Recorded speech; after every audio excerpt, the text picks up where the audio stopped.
It's time to play the game. Not that one. It's the Deadly Game Tournament, ladies and gentlemen. Survivor Series 1998. The retro review is here for you today. And we're going to be talking about a good old-fashioned screw job. That's right. Of course, after 12 months after 1997, the Montreal screw job, there was one of those famously at the 1998 Survivor Series. We'll be discussing that a whole lot more. It's the 25-year anniversary today at the time of recording as well. We are live while we're doing this. Thank you to everyone that is watching live. Feel free to join in the comments with your memories of the show. Make sure to hit the like button and share with a friend and subscribe if you're new to SCW. Without further ado, though, I'm joined by my good friend, as always, the one, the only, Mr. Steve in the house, and Survivor Series 1998 Deadly Game. It's a retro review. Of course, we've got the likes of Rock versus Mankind. We've got Steve Austin, The Undertaker, Kane, many more involved in this Deadly Game tournament. What were your thoughts when you were first given this show as the retro review? I know why I hate Survivor Series now as a pay-per-view back in the 90s. Because this is the most utter garbage, man. When you stood there and said to me, we've been talking about this for months, you was like, Survivor Series 98, that it's one I've always wanted to do. I was like, okay, cool. Steve knows this stuff. Put it on. My God, what a pile of trash. Like, for the matches we did get, okay, no problem. For the rest of it, God, man. This is why I remember why I hate Survivor Series now. Oh, really? Wow. Okay, this is interesting. So we're going to have a bit of a contrast when we go through this, because like you say, this is a show to break it down to people. If you're into 5-star match quality matches, and that's what you're looking for this ain't your show. This ain't your bag. You switch off now. You're not here in the right place. If you want drama, twists, turns, basically swerves, Russo booking at its finest at a time when WWE was at its height doing it as well, then this show just might be for you. Because personally, for me, when I look at this, yes, this isn't the best in-ring show. There are a couple of good matches on this show. We'll point out which ones when we get to them. However, there's a lot of drama throughout the evening on this show. You have to pretty much watch from start to finish. And for me personally, I'll say this early doors, I found this an absolute breeze to watch. Before I'd even looked at the clock for the first time, nearly 2 hours of this show had passed. And I felt myself, that's amazing for a pay-per-view. Because usually for me, when we watch some of them, you sit and go, okay, right, I've watched 3 or 4 matches. We're about an hour and a half through. Goodness, we've got another hour and a half to go. It feels like there's a bit of length in it. But this one, for me, I just like, wow, we've already done nearly 2 hours of this one. Do you know what? I will give you your props. It does do exactly that. Like, this is a story-heavy driven pay-per-view. And it is a case of that you do need to watch it from the first bell, because it kind of all gets a bit muddled and kerfuddled halfway through the show, and you're kind of like, you really need to watch it from the start. I give you props for that. But my God, I was watching this and I was like, this is supposed to be a wrestling show. Where's the wrestling, man? Because it's absolute garbage. Like, we talk about one match that lasts 4 seconds later on, and we're like, why is this even on the card? Why? Pre-warning, we'll be talking about it for longer than 4 seconds, so longer than the actual match. It's not even worth doing a watch-along. You could do a watch-along. We'll still be talking about it as we go through. And so pretty much, let's break this down for people then. Obviously, Survivor Series 1998, Deadly Game was the tagline for the show. It took place on the 15th of November, obviously in 1998. The location for this show was in the Kiel Center in St. Louis, Missouri.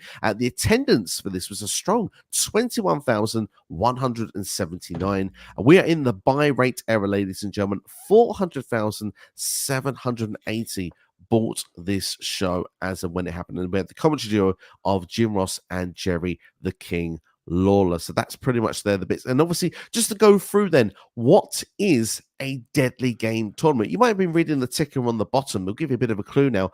14 superstars taking place in a tournament. Now, obviously, traditionally you think, well, 14 doesn't really make sense, obviously. Well, it actually should be 16, but The Undertaker and Kane are the reasons the championship is vacant to begin with. They defeated Stone Cold Steve Austin at Breakdown. They pinned him at the same time, which made the belt vacant to begin with, because you can only have one World Heavyweight Champion. Those two then had a match at Judgment Day the following month. Stone Cold Steve Austin made sure that there was no victor. So for that reason, this is why the Deadly Game tournament was made. And we can go and quickly look through the graphic for you right now. The first graphic of the start of the show. You can see there that Kane and The Undertaker have buys. They'll meet in the quarterfinals, but below that, we've got The Rock versus Triple H. Spoiler, Triple H is not on this show. We have Goldust versus Ken Shamrock. We have Mankind versus a mystery opponent, Jeff Jarrett versus Al Snow. X-Pac versus a real man's man, Steven Regal. I can't wait to talk about that. And Stone Cold Steve Austin taking on the Big Boss Man. Obviously, looking at that graphic there, NX Steve, what were your initial thoughts when you first saw that? There's a couple of good matches, even like you think, like even if you before you know Triple H isn't going to be there, you're going like, right, Rock Triple H, that's going to be good. X-Pac for Regal is going to be good. Stone Cold Boss Man is going to be good, and it just doesn't turn out that way. Like you sit and think to yourself, how did we get to this point, man? Like even I think do you know what? I think Shamrock Goldust was probably better than most of what the other matches were. I think there could be a reasoning for it. People are thinking, well, hang on, why were some of these matches maybe not as strong or as good as what they were? Maybe the reason for it is because there is a time limit. Obviously, we have a tournament to get through one night. Obviously, this pretty much, let's be honest, if this was today, 2023, we're on SmackDown, this is a month's worth of television. Then string this right out for weeks. You would have the final, if your best semi-finals would be on the same show. But the rest of it, it's all played out on your weekly TV. This is in one night. So the way to get through it, 10-minute time limit matches pretty much to get through the first round. To the quarterfinals, we get 15 minutes. For the semis, you've got 20. It's only the final where there is no urgency. So pretty much from the off, almost every single match, there's no, tie-ups to begin things. It's straight in and straight in with the fists, straight in with the kicks. It's pretty much a brawl from the beginning. It's not even that. Is that like for me as well? It's the lack of consistency in rules. Like some matches were DQ'd, some matches were no DQ. I mean, even the main event at one point, you got Jerry the King and JR just banging on about, oh, it's a no DQ, but then all of a sudden the ref's counting 5 for a hold, and I'm like, what's going on with the rules in this tournament? Like, it just doesn't make sense. It's really all over the place. Well, I tell you what, there is actually a really baffling moment as we go through. But I tell you, the best way to do it, I think, is to start breaking down the tournament. Let's break down into the show. Let's go into where it all kicks off then, because we've seen the graphics there. Let's see what the first match had on offer for us. It was Mankind against a mystery opponent, which we saw in the middle of the graphic there. Vince McMahon obviously is at ringside. He's been with his cronies, the Big Boss Man, Sergeant Slaughter, Gerald Briscoe, Pat Patterson, all there. The famous crew at that time. Vince is in a wheelchair. He's kind of carried out the wheelchair to cut a promo, say that this is for the love of Mankind, and pretty much the guy that they are behind to win this entire tournament. This is Vince McMahon's meal ticket, is Mankind. And what's very interesting, obviously, you get the Mankind music coming to the ring, but Mankind's a bit different to usual. He's going with this corporate champion look. He's obviously got his suit on rather than the traditional ring gear. He's shaved for the occasion. He's got a haircut as well. And what were your thoughts of corporate Mankind on the way to the ring? The major thing I noticed, apart from the attire, was obviously the no facial hair, and I was like, it's scary trying to think of what Mankind looks like with that facial hair, because like for me, I cannot picture it. It's really scary. And then there's a point later on where his attire lets him down, and his music was like, it's just obviously it doesn't fit because it's so dark and ominous. And then he comes out in a 3-piece tux, and I'm like, oh, sure, okay, no problems. But this is like 2 weeks after he's given the hardcore title as well from Vince, correct, isn't it, as well? Correct. So yeah, he comes out in a 3-piece tux with a hardcore title. It looks really random. It is. It's kind of like he's in the transition to being, he's still Mankind. He's that guy that's deranged. He's had too many chair shots to the head, but at the same time, he's that guy that wants to be, the pet project, the face of the company. And obviously, the suit is a good way to start there. That's what Steve Austin was the letdown when he was winning the championship back in early '98, just after WrestleMania. He wouldn't suit up, be that corporate guy. So that's where it started, really, that Austin Vince stuff going for the next 3 years or so. But of course, Vince McMahon wanted to make sure that there was a credible opponent. And Vince McMahon did set this tournament up, by the way. I should mention that very early on. He set the entire graphic up here of what we saw a few minutes ago. And the mystery opponent, well, he said that this person was here starting in 1990, and they were someone that actually made a win-loss record that was, well, historic, basically, going forward. But of course, he did leave in 1996 to go to WCW. Of course, then he got himself injured for 2 years, and now is making a dramatic return. And this guy now is actually going to be Dwayne Gill to everybody, who are probably better known as Gilbert, but he's not Gilbert at this point. Exactly. And obviously, Dwayne Gill clearly not someone that has a great win-loss record. He was obviously a jobber back when he was doing it before, and apparently he was a head football coach for I believe it was a kindergarten team, was what his role was meant to be. So clearly you can see not high hopes for this one. And tell you what, we can tell you the entire match. You're being spoiled here. Match 1, we're going to tell you everything that happened. A slingshot into the ring. Dwayne Gill goes flying in and then gets hit with a double arm look DDT. And within 30 seconds, Mankind picks up the win. Thoughts? I mean, I was standing there and I was like, who is this mystery opponent? And as soon as I didn't recognize the name, but as soon as he turned around and I saw his face, I was like, oh my God, it's Gilbert. I was like, this is so trash. But I mean, did they own WCW at this point? Or are they still... Oh, so even to Vince, that's the biggest thing, I think, is Vince turning around and actually saying WCW on a WWF pay-per-view. Dude, what are we doing, man? You forced me to watch 3.5 hours of trash. And I'm sitting there going, how am I supposed to rate this, man? Like, he gets in, he takes one DDT and loses. And that is essentially the story of Gilbert, really. If you ever look at any matches going forward, they're all pretty much the same. You don't need to go and watch his playlist because they all pretty much end up the same way. They do pretty much all the same way. And to be fair, he's not even Gilbert here, but he's still scared of the pyro. I love that little detail's in there. I thought that was awesome. His music as well was just very comedic. And to be honest, it plays into the story. Look, it's for an opener, yes, it's crap. Let's be honest. Let's not beat around the bush. But at the same time, this is meant to be Vince McMahon's project. This is meant to be the guy that Vince wants to get to the end of the show, holding up the championship. Well, you can't give him a bye, so you give him the next best thing, a gimme. And this is a gimme. And it doesn't last too long, doesn't overstay its welcome. It's 30 seconds long, does what it needs to do. We move on to the next match. Yeah, unfortunately, it was a case of, like, I honestly, I sat there and thought to myself, do you know what? He better not have done me up here. He better not have done me a kipper. And he's like, because he's been banging on about this pay-per-view for absolutely ages. This better get better. I hope this gets better. And then, like, oh, man. It starts off this way. And it's like, I whenever the first match is bad, I can normally tell the majority of this card is going to be pretty bad. Oh, well. Well, I'm not going to ask for you. Do I even dare ask for a star rating? I don't think you can really for a match that's 30 seconds long. It doesn't really seem fair, does it? Quarter star. They turned up at least. There we go. I think that's fair as well. Quarter star. The thing is, I'm actually give it higher. I'm going to give it a 1 star. The reason I'm going to give it 1 star is it fits the narrative of what they're looking for throughout the night.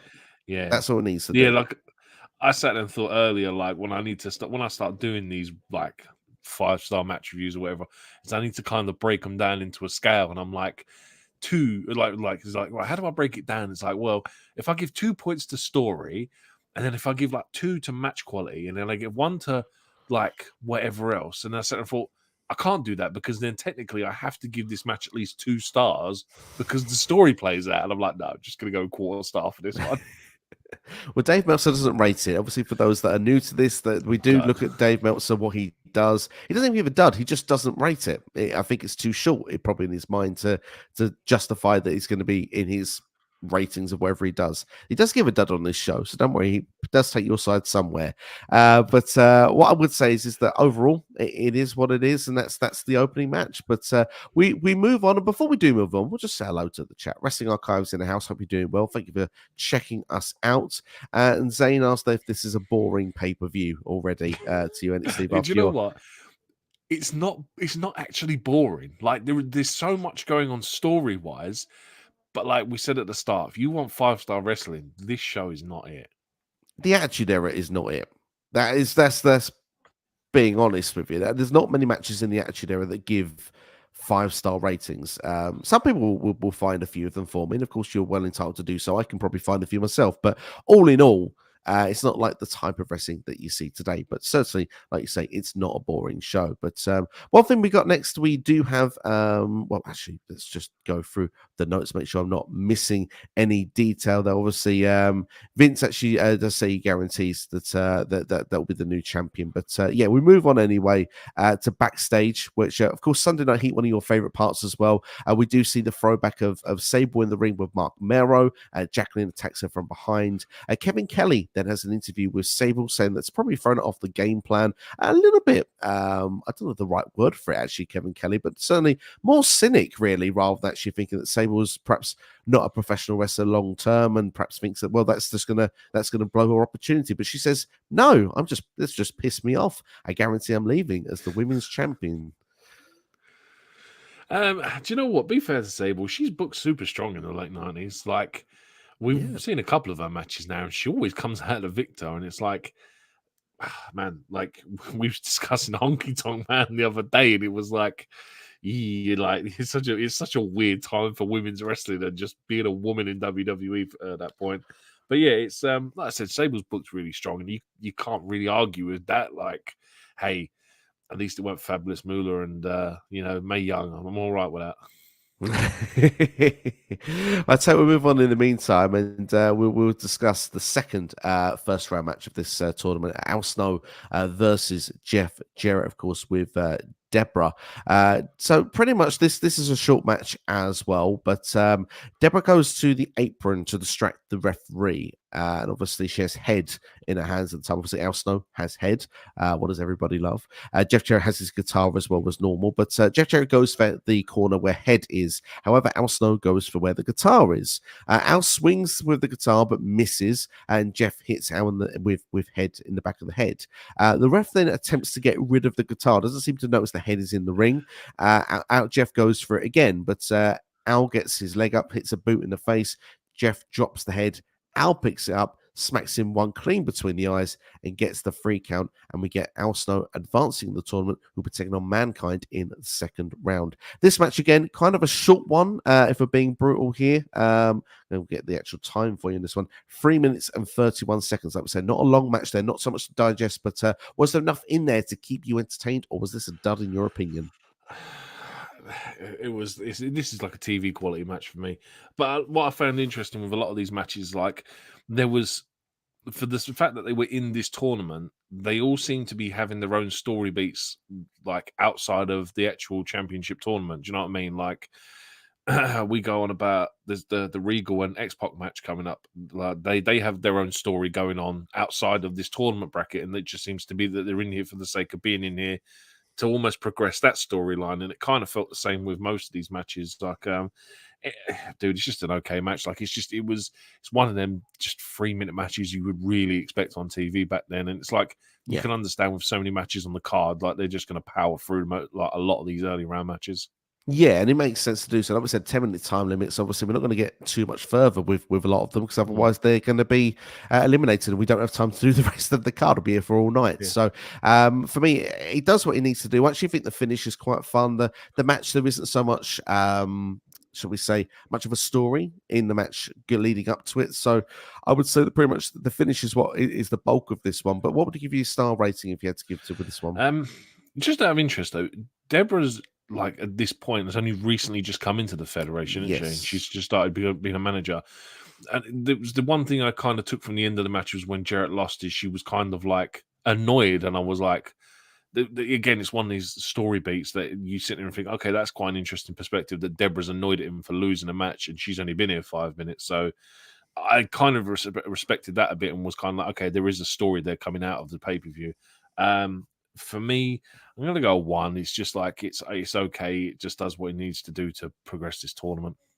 I would say a 1 as well. I think, like you say there, it does what it needs to do. And like you said with Debra, obviously, there's history with Debra and Jeff Jarrett for those that are unaware. Obviously, WCW days in the mid-90s, obviously, Debra became like an on-screen character. I want to say it would have been around early or mid 96 to around 97 sort of period. That's when Debra had her stuff going on there with WCW. And obviously with Mongo McMichael, who was her husband at the time, Jeff Jarrett was like the one that she was supposedly kind of liked and wanted to be a part of the Four Horsemen for the longest time. Jeff Jarrett would do everything he could try to get into that group. Eventually he would get his way. So it kind of, there is some history of these two that have been on camera together before. So it's kind of fun to see it on the WWF side. Like you say, Debra had only come in a couple of weeks before this show. So obviously very disappointed that Jeff Jarrett didn't get the job done, didn't get past the first round. I've got to say, I didn't remember this match going back to, and actually thought Jeff Jarrett would have been the favorite going to. So I was surprised that Al actually got the victory. Yeah, I thought that as well. I was very shocked by the fact that Snow was picking up this win, but Jeff Jarrett was always one of them guys that was always just floating around the mid card, and obviously with the match that he has next, I forget who, you would have thought it would have made more sense with like mid card titles. So. Absolutely, yes, absolutely. So, but there we go. And Dave Meltzer gives this a dud. He goes complete dud for this one. He's not a fan of that match whatsoever. Going into a couple of questions into the chat then. Ken says, did Debra ever wrestle? She's been in matches. Wrestler, not really, no, but she's been in matches. I believe actually as a team with Steve Austin or The Rock back in She was women's champion at one point. There you go. There you go. Perhaps not renowned. She beat Sable for the title. Oh, really? There you go. In a fabled bra and panties match. So yeah, that, it sums it up.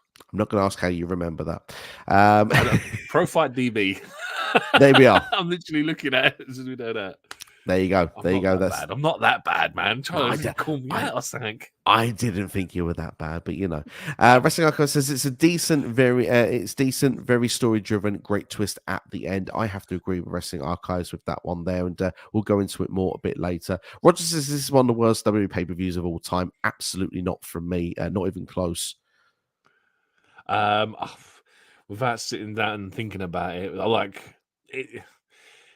Crown Jewel just happened, and I thought that was boring as anything. And it was like, at least with this, I can respect the story aspects. Crown Jewel, I personally think was worse. I think with ease it was worse, but there you go. I like that we have differing opinions on this show. That certainly makes it more exciting when it comes to the review, rather than just feeling the same all the way through. Well, one of them actually said that was kind of looking forward to, and obviously I think that they hyped on commentary as well, was a match to look forward to. Steve Austin versus the Big Boss Man was one of those that were coming up next. This match, again, kind of about 3 minutes long. The fight begins on the floor. Boss Man thrown into the steps. Austin's in control until he's hit with a low blow.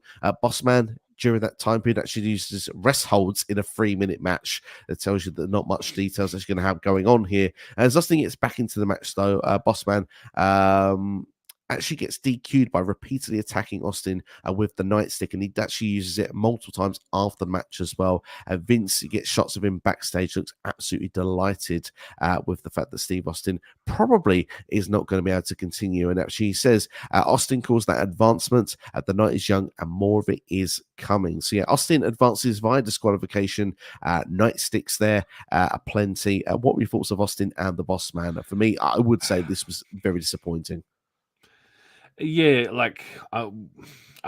this is like my favorite version of Boss Man as well, and like the black SWAT tactical gear as well. Like he had this cool aesthetic. Austin is obviously the baddest guy on the planet at this point, and it was like I just expected a bit more. But like I said, we'll go into it more later on as the show goes on. But yeah, I would have expected a little bit more. Like if you looked at the first lot of opening matches, Triple H, Rock, or Regal, X-Pac, or this again, Austin Bossman, you would have thought would have been like really good matches to have, but unfortunately not. The thing for me is, I look at this again from a match perspective, it's not good.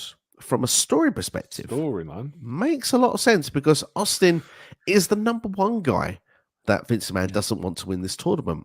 Well, the thing is, what's better, I suppose, if Austin's going to go through, soften him up. If they don't think the Boss Man get the job, the Boss Man's job was not to beat him. Would have been good if he could have beaten him, but it's to make sure that he can't get through the 4 matches on the night. And at this point, Vince is saying, well, hang on, Austin, you've got 3 more matches to go. You've just taken a load of shots with nightsticks. You've got no chance of winning this tournament. So Vince pretty much is quite happy at this point. And we do say, I'll skip ahead just for this, but Michael Cole does actually have a segment backstage where he says Austin does refuse medical attention. So the fact is that even Austin probably shouldn't be good to go. He would be good to go when it comes to his next match. Is there anything you'd like to add before we move on? No, just to say that if that was just Austin Sting back in the 90s, whenever he was attacked or injured, he would never say, he'd never say, like, is this guy like self-medicated like his whole WWF career, apparently. Yeah, pretty much indeed there. Well, I'll tell you what, let's go into again the old style ratings from Mr. Dave Meltzer. Like I say, 3 minutes and 20 seconds long. He's given this a cool half-star rating for this match. So what would you give this one?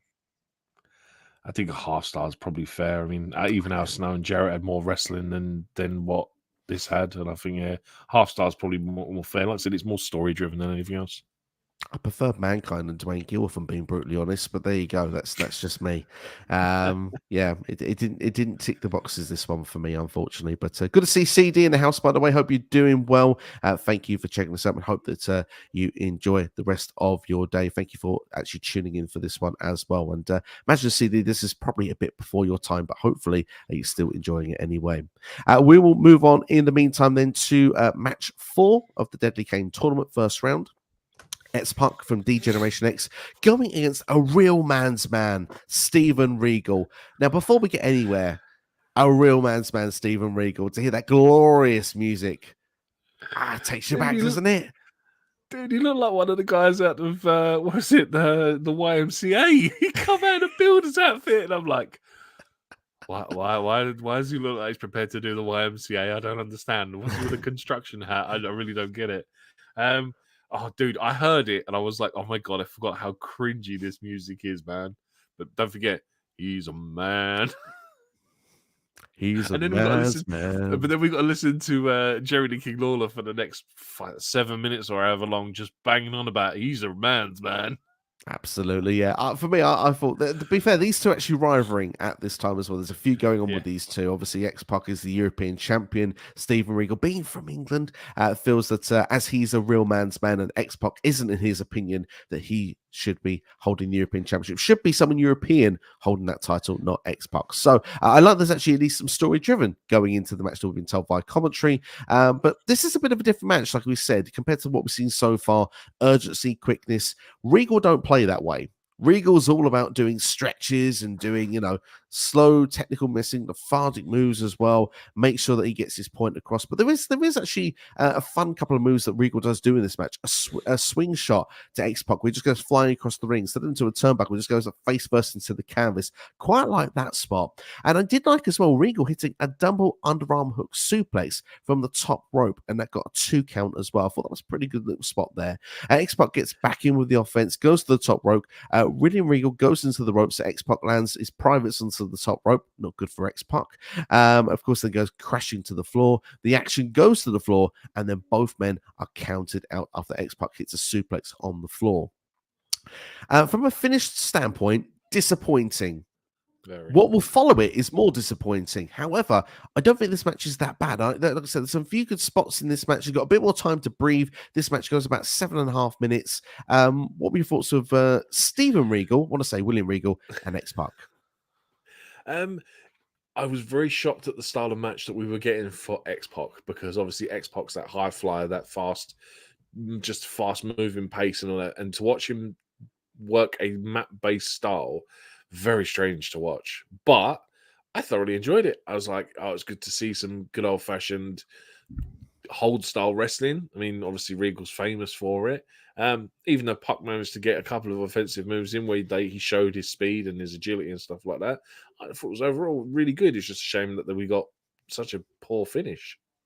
Yeah, I mean, obviously it's a poor finish because obviously, like we said, it's a 2-hour, 45-minute show, ladies and gents. We have a 14-man tournament, and what better way to make sure we can get through time quicker than not everybody getting through the tournament? So obviously it's, and what's been said since the first match, only winners advance. Therefore, X-Pac and Steven Regal are out of it. Now, there is a part of this that really lets this down, because I actually thought this was decent until the moment where Vince McMahon backstage went, "No, we're not having that, because the winner of this would be taking on Stone Cold Steve Austin. Therefore, Vince wants to change the rules." So Vince sends Sergeant Slaughter down to ringside as quick as possible to go and get the match added for 5 more minutes to get a winner for the match. However, X-Pac seems to blatantly not hear this and just go backstage, where Regal then chases him, and to the point where it's just like, nope, this match is just finished then. We've given the opportunity for one of these guys to still go and get a world title, and they didn't take it. So for me, that's a very bizarre finish. Other than that, again, a story beat that kind of is fun for the evening. Vince McMahon saying, look, Austin's not going to get through 3 more matches, isn't going to get there. But actually, Austin gets a bye now. He's not got to do a quarterfinal match. He's automatically in the final 4. And this is what I'm saying. This is why this tournament bracket don't make sense. Because if you don't want Austin to win it, why have you given him his next opponent as Regal or X-Pac? Like, surely his next opponent should be Goldust or Ken Shamrock, like, or it should be Triple H or The Rock, or it should even be Taker or Kane. And it's like, you've given him the easiest possible route of a tournament bracket anyway, but then to give him no match in the second round, I'm like, okay, I appreciate it for the story beat, but yeah, it's kind of dumb. I suppose he thought Austin wouldn't be able to handle a real man's man in Steven Regal. I guess that's possibly it. And maybe the heart and determination of an X-Pac may have got the X factor over Austin. I doubt it very much. I think Austin would have probably stumped a mud hole in a couple of minutes on both of them. You never know.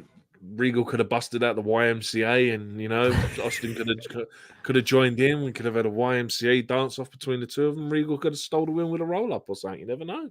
Absolutely. Well, apparently it's Ken's favourite song, the YMCA. So there you go. This match might be down your avenue. You never know if that's the case there. But just then to go to the detail, 8 minutes and 10 seconds. Dave Meltzer gives this a 3/4 star rating. We're not even hitting the ones at this point from Mr. Meltzer. But I think that's a bit harsh. I don't think that this match is that bad. I'm going to give it a 1.5 star. Yeah, I just said 1.5. Like, I can respect the quality of wrestling that we got. And the story beat, it's just, again, the finish that lets it down with this one. Yeah, I think the finish is unfortunately the part that lets it down. But overall, I think that it's quite good. It's the nonsensical stuff as well, where they both could have continued on, but neither of them did. So that's the other bit that kind of lets it down. I maybe I would give a high rating otherwise had that not been the case. But still, we move on in the meantime then. And just quickly before we do, we're going to say a quick hello in the comments to Ray. Ray in the house says, do we review TNA Impact Wrestling pay-per-views?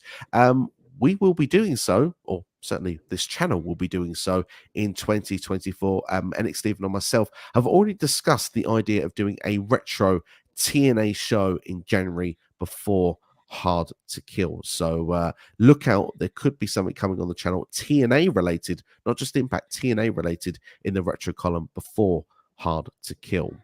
Lillian in the house as well. Thank you, Lillian, for checking this out. Hope you are doing well. And a big shout out there to NX Steve as well.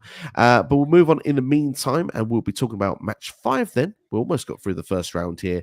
We're going to be talking about Ken Shamrock versus Goldust. This match now was actually 5 minutes and 56 seconds long.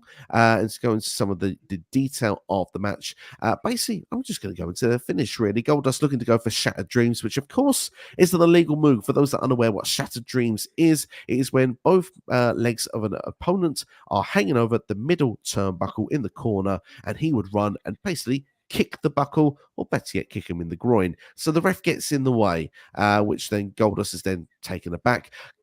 Shamrock goes to the turnbuckle, hits a Hurricane Runner, a bit of an awkward looking Hurricane Runner, but still Hurricane Runner nonetheless. Hits his belly to belly, which always looks very physical, and then gets the submission with his coveted ankle lock. What were your thoughts with Ken Shamrock and Goldust and Nick Steve? If there's one guy in the Attitude Era that I am always excited to watch wrestle, is Ken Shamrock. I don't know what it is, man. I think it must be because of obviously the UFC fighting style, whatever it is. And the guy is a legitimate fighter. But whenever like you say to me, oh, there's a Ken Shamrock match on this card, I'm like, absolutely 100% super excited to see it.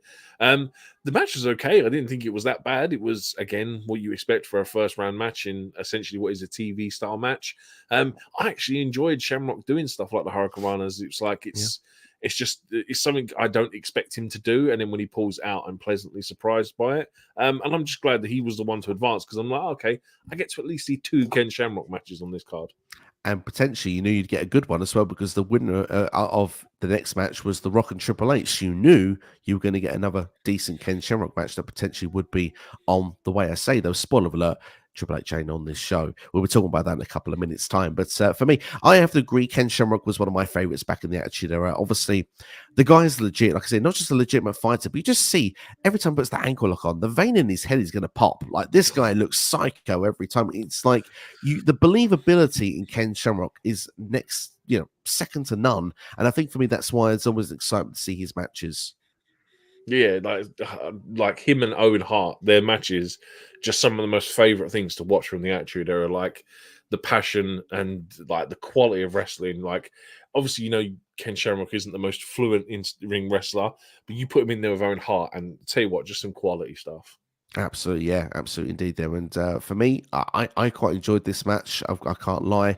For me, I'm going to give this a 2-star rating. Like you say, TV quality. It's still kind of got that 10-minute time limit kind of Monday Night Raw kind of feel. We need to sort of rush through this round, but at the same time, I do think that it delivered. And Goldust is a still credible competitor as well, still going today. So all in all, I think this ticks a lot of boxes. Yeah, I would have said a 2 as well. I think it's just your bog standard average TV match. Right decision, in my opinion, so I can't complain. Absolutely. Dave Meltzer gives this a 1.5-star rating. There we go. And last little token I'm just going to say before we move on, I'd like to see Ken Shamrock as a surprise entrant in the Royal Rumble. Yeah, absolutely, man. I would love it. Like his music alone, just like it sends shivers down people's spine. And when Shamrock's music plays, someone's gonna get hurt, man. Absolutely. I'd love to see. Shame we never got a Shamrock versus Kurt Angle match, by the way, back in the day. That would have been epic. Ankle lock versus ankle lock. Yeah, would have been good. That would have been sweet, but we move on in the meantime anyway. And obviously, we've made obviously reference to Michael Cole and Steve Austin already, so we can jump ahead to what would be then the final first round match in the Deadly Game tournament. Was The Rock versus the Big Boss Man, because Triple H was not there because Triple H had hurt his leg. So therefore, basically, he was told he needed to be there. Briscoe Patterson actually came out to Triple H's DX theme music, by the way. That's a sight for sore eyes to begin with. But yeah, Triple H had knee surgery, so he wouldn't be there. But he was accused of couldn't be bothered to show and will be fined on return, says Gerald Briscoe, one of Vince McMahon's stooges. But Vince, of course, has managed to find a last-minute replacement. Of course, the Big Boss Man is said replacement, runs down to the ring, gets in the ring, the bell rings, The Rock hits a small package, and yes, within 4 seconds, just 4, ladies and gentlemen, The Rock gets a big pop from the crowd and qualifies going on to the quarterfinals. Yeah. Should we move on? It's not, like, I can respect it for the story beat. That's all I can really say about it, apart from sitting there having to watch Patterson and Briscoe do D-Generation X entrance. There's not a lot really you can say about it. Like I said, the story beat is the most important part. Match rating, 1/4 star, if you want to feel generous.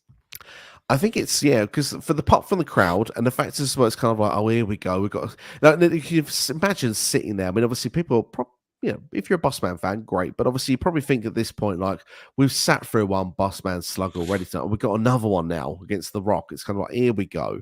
And then he gets into the ring, small packages done. And I've got to say, I've been watching a lot of 1999 recently, and recently I've seen 2 Rock versus Big Boss Man matches. This is my favorite of all of them.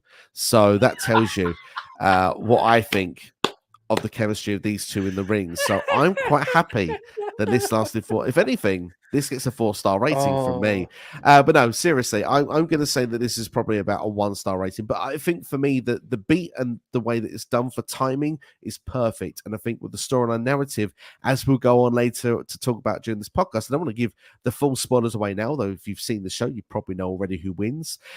See, that's probably why I've not brought that other comment up just at this moment. But at the same time, I mean, look, I think it's a great storyline beat. When you go back and look at this show on the second viewing, it all makes perfect sense. And for me, I'm a big fan of what they did with this here, even though, like you say, you can't really give this a rating, and Dave Meltzer didn't either. Yeah, I think that's the importance about this pay-per-view is you have to take into context the time period and the the story, like going into the pay-per-view, like obviously, like you said, with there not being a world champion and they're trying to find one, and like I imagine that there was a lot more hype at the time, because I genuinely wouldn't recommend anyone to go back and watch this, because it's an awful pay-per-view. But like you said, from start to end, there's a great story to tell. But it's just one of them. Like I sat there and thought halfway through, and I was like, yeah, I suppose if I'd been watching this, I probably did watch this back in '98. This probably would have been really entertaining and really exciting to watch. But on a rerun again, it is hard to watch. The thing is, I think we'll give this away now then a little bit. I would agree on a rerun. It's not as good as first viewing. I remember Yeah. watching this first viewing, and in the first viewing of this, this is up there in the top 3 Survivor Series of all time for me, purely because of the story beat throughout the night. Because Yeah. I'm a story driven guy. That hooks me in, and for me that to know that from start to finish, and it's a fast paced pay per view. Like we said, we've got 14 matches in a time period of 2 hours and 40 odd minutes. They haven't got time to muck about. There's backstage segments, there's entrances, there's all this stuff going on to make it happen. But like you say, it's not as easy watching the second time around. But what I would say is that it's so fast paced that even as bad, if something's bad, you haven't got to last with the bad for too long. And I think that's a good thing. Like nothing overstays its welcome on this show. And I think that's why, for me, I think I've got a very different outlook to yourself so far. Yeah, I mean, I think this show really does need an asterisk on it, where it turns around and says, right, you need to be watching from this point in '98 up until the show, because it does make this show more enjoyable to watch because of the story. But it's unfortunately WWE don't do that with the network, but then you've got to go back and watch a lot of TV as well, because you've got to go and watch every single Raw, you've got to go and watch Judgment Day, you've got to go and watch SummerSlam, and it's kind of like these are all it's what we want now, really, is long-term storytelling, and it's kind of like without any explanation, because there's not exactly there's no recaps on this show. Do you know what I mean? There's no, I didn't know what was going on. As I said to you before we started, you're gonna have to fill in the narrative for me, because I don't know a lot of the backstory, because I literally just watched the show. But yeah, unfortunately, it's just you need to watch from about mid '98 onwards to sort of get this show. I would say certainly from after SummerSlam onwards, I think that would be the starting point for people if they wanted to go through the dedication to go through. Obviously, there's a lot that can come from the climax of this show as well, what it leads to going into Royal Rumble the following year, even to the Super Bowl as well. CD says that The Rock and the Big Boss Man had a classic. Absolutely, it's a slobber knocker, absolute slobber knocker. One for the ages there, certainly better than their other 2 matches in '99. I can promise that. And Ken Shamrock was with Impact Wrestling in 2019 to 2021, so he still has been active up until just a couple of years ago. So in theory, Angle's retired though. That's the thing. He is, but I think CD's referring to potentially a Royal Rumble surprise entrant would not be completely out of the question, maybe. But for those that are watching and for those that are thinking, you've talked a hell of a lot about this Deadly Game tournament. We've gone through all the first round matches. I'm a bit confused of who will be taking on who in the next round. We've got you covered. So without further ado, let's look at here. We can see then Undertaker and Kane will come in. The buys are finished. They'll face each other. We've got The Rock then. He'll be taking on Ken Shamrock. We've got Mankind who'll be taking on Al Snow. And of course, Stone Cold Steve Austin is not going to be involved in this because X-Pac and Steven Regal were both double counted out. So Stone Cold goes immediately into the semi-finals. So quickly looking at those 3 matches, NXT, Steve, what match was you most looking forward to when you first saw this lineup?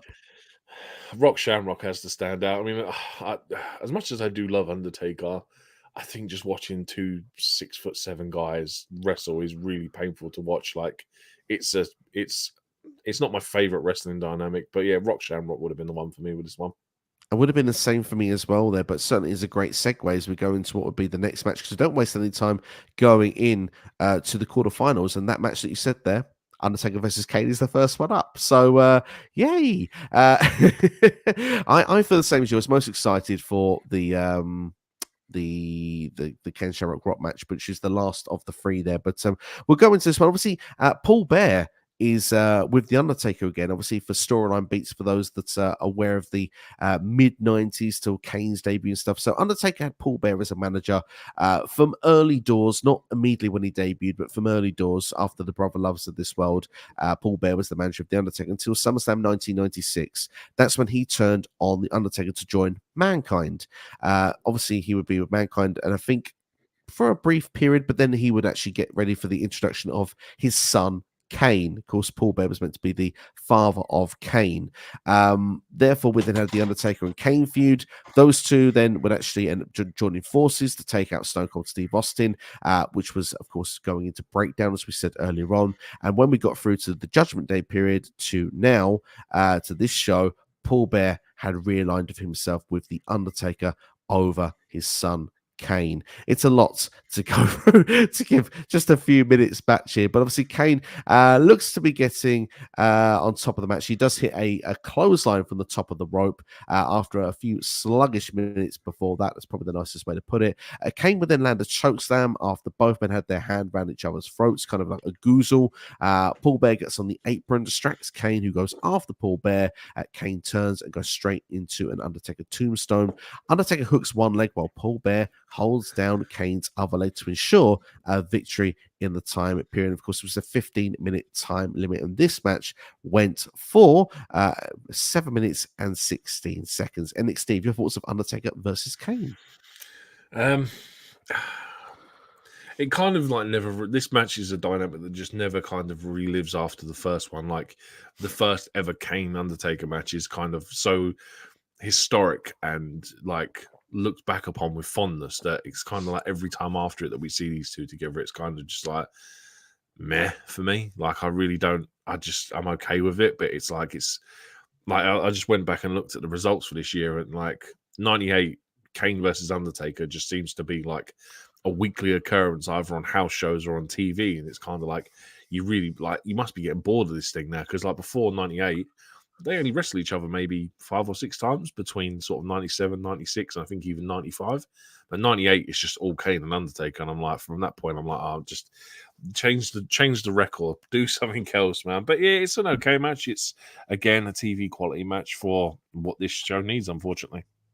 Yeah, I would say so. It's TV quality, not pay-per-view quality. But again, it's that story beat there, I guess. So the fact we mentioned there, the history of the Undertaker and Kane, it's taken a new twist and turn at this point. Kane would later go on to become a babyface. Obviously, he had the straight jacket stuff going through the Royal Rumble in 1999, but he would actually go on to be a tag team with X-Pac for the majority of 99 in his babyface run. Obviously, the Undertaker, the badass the Undertaker just went from bad to good, from good to bad. Obviously, was eventually a part of the corporate ministry, but Undertaker does advance on this particular occasion. I thought I liked the finish, but I do think that the 5 or so minutes to get to that point for me were a bit harder viewing. What would be a star rating for this one?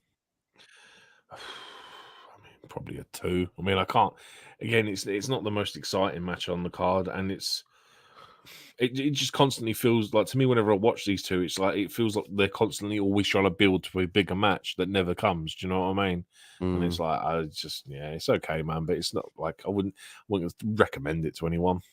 No, I wouldn't either. For me, I'm going to give it a 1 star. I don't think it's that great. I see Meltz just give it a dud by just looking quickly. My eyes was shot up like there's a dud. It's not their best effort. They've done better matches. Let's say even 98, the WrestleMania match is better. The Inferno match they do, which I believe is Unforgiven, if I'm not mistaken, the pay-per-view after WrestleMania in 98. So for me, I think that those encounters would be more that I'd recommend to go out your way to go and watch rather than this one, which is in a throwaway quarterfinals of a tournament.